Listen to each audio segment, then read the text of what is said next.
तो trending star Khesari Lal Yadav ji ने power star Pawan Singh का सब पावर एक झटके में ख़त्म कर दिया। और कैसे कर दिया, मैं आप लोग वीडियो को लास्ट तक देखते रहिए, मैं आप लोगों को विस्तार से समझाऊंगा। दोस्तों आपको बता दें कि खेसारी लाल यादव जी का एक गाना रिलीज़ किया गया है, कल ही रिलीज़ किया गया, वो भी 0 सब्सक्राइबर से।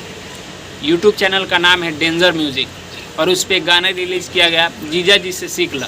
दोस्तों ये गाना कल रिलीज़ किया गया है बिल्कुल न्यू यूट्यूब चैनल पर, जिस पे अभी जाकर आप लोग देखेंगे तो 3 मिलियन से ऊपर व्यूज़ क्रॉस कर चुका है। और पवन सिंह का एक गाना रिलीज़ किया गया था जो कि आज से 2 दिन पहले, उस गाने पे अभी तक 2 मिलियन व्यूज़ आए हैं, वो भी बड़ा चैनल से किया गया था। लेकिन खेसारी लाल यादव जी को देख लीजिए, 0 सब्सक्राइबर से फिर एक बार गाना रिलीज़ किए और पूरा मतलब बवाल मचा दिए। तो वो लोग भी सोच रहे हैं कि ये कैसा बंदा है, तो सब पावर एक झटके में ख़त्म कर दिया ना खेसारी लाल यादव। दोस्तों अभी तक आप लोगों ने वो गाना नहीं सुना है तो जाकर सुन लीजिए, बहुत ही प्यारा सॉन्ग है। डेंजर म्यूजिक से ये सॉन्ग आया है, जिस प्रकार का चैनल बनाया गया है डेंजर म्यूजिक, उसी प्रकार का ये सॉन्ग भी है और उस पर व्यूज़ भी इसी प्रकार का डेंजर तरह से जा रहा है।